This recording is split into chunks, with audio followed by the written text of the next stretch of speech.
from the Next Issue Podcast. On today's video, I'll be doing a retro movie review. We are talking about Top Gun 1986. This movie at the time was rated PG with a runtime of an hour and 50 minutes. Directed by Tony Scott, who also directed movies like Days of Thunder, Enemy of the State, Unstoppable, which is an actual one of the favorites of mine. I just love movies about trains for some reason. And also directed the Danger Zone video by Kenny Loggins, which we'll talk more about in this movie. At the time of recording, this movie sits at a 56 on the Rotten Tomatoes with an audience score of 83. And just to give you a synopsis, and I will go into spoilers for the movie because it is so old. So if you haven't seen it, go back and watch it and then come back and watch this.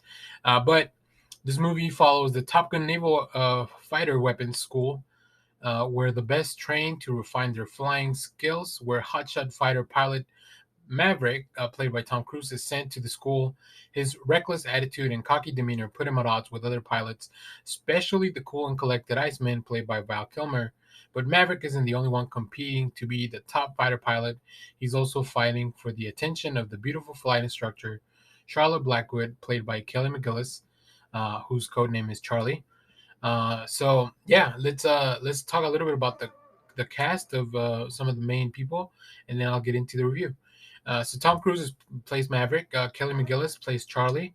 Val Kilmer plays Ice. Anthony Edwards plays Goose. I love Anthony Edwards. He just, every time I see him, I think of ER because that was probably his most, to me, that was his most, the role that just defined them the most. Tom Skerritt plays Viper. Michael Ironside plays Jester. Both Viper and Jester are two of the instructors in the academy. And Meg Ryan plays Carol, who is Goose's wife. So yeah, this movie to me feels like, I understand why a lot of people love it. Let's talk about the soundtrack first, because of course, this movie feels almost a little bit like a music video at some points.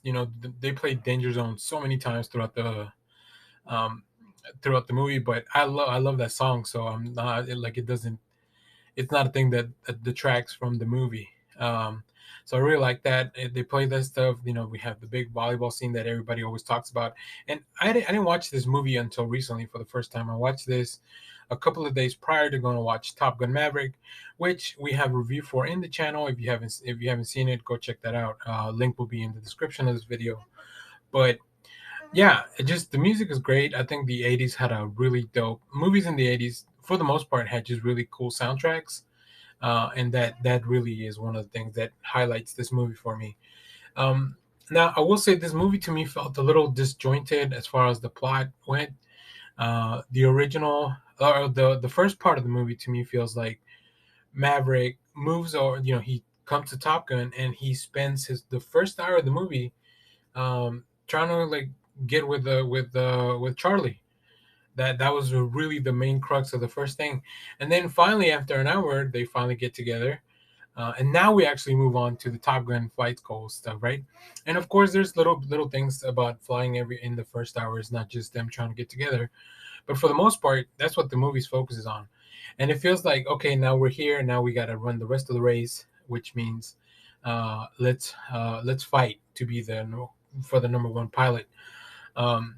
It is at that time when we do have the big incident in the movie where Goose dies in an accident. I didn't think, because I had never seen the movie, but I knew about Goose's death early on. I didn't know when it would come. I was just kind of like, every time they were on an airplane, I was kind of waiting for it. I didn't realize that it was going to be due to an accident during training as opposed to like actual combat. In the movie, we don't really get a lot of aerial combat per se, as far as like with an actual enemy. We just have a lot of sequences of them training and all that stuff, which makes sense. They're at a school. They're not ready for missions and stuff like that, right? That's what this is for. So maybe that was just kind of some of my own assumptions into the movie. Also, there wasn't as much flying as I wanted there to be. Which I think is one of the things that gets remedied in the Top Gun Maverick 2022. But overall, it's a fun movie. I love blockbusters from the 80s because it was at the time where they hadn't really they were still working on the formula as to what makes a good blockbuster, and they were trying some weird things. And like the volleyball sequence is just weird. Like it's weird that it's in there, but it's fun, and it's just something that kind of happens, and it feels very organic to the movie. And then we kind of move forward, right? Like the whole thing with the relationship, like they were trying to put too many things into the movie, I think, to make sure to pack in those 2 hours. So yeah, that was the main thing. I still think this movie is very good. Overall, it's fun. I would definitely recommend you watch this before going to watch any Top Gun Maverick. But yeah, overall, I enjoyed the movie. It's not one of my favorite things. I don't think it's something I would revisit all the time, but I would definitely revisit a few scenes. All the flying acrobatics and everything, it's still very well done. Very emotional beats when Goose passes away. I think Tom Cruise is really good at selling that. And I just love the rivalry between Eyes and Goose and all the other pilots too. There's so many people here that once you go, I didn't pull out the full cast list, but when I was making my notes for the review, I was looking at the cast and I was like, oh my God, Tim Robbins is in this? Like, who else is in this? Like, Meg Ryan here is like in a very supporting role, right? And we know Meg Ryan in the 90s kind of blew up. So really cool. And then, having people like Tom Skerritt and Michael Ironside just bring a lot of gravitas to to movies like this. So overall, I really enjoyed it. I highly recommend this movie if you're gonna go watch the new Maverick, the Top Gun Maverick movie. If not, I think it'll be a fun blockbuster. If you have Paramount Plus, you can watch it there, or maybe just watch it there later when Top Gun Maverick comes out on Paramount Plus. So let me know what you guys think of this movie. If you've seen it before, leave us some comments in the description in the channel. And yeah, we'll be doing more stuff like this because we're getting a lot of stuff like just bringing back some old movies. I think it's fun to go back and do some retro reviews. Like I just recently did one for The Fifth Element during the 25th anniversary that recently passed.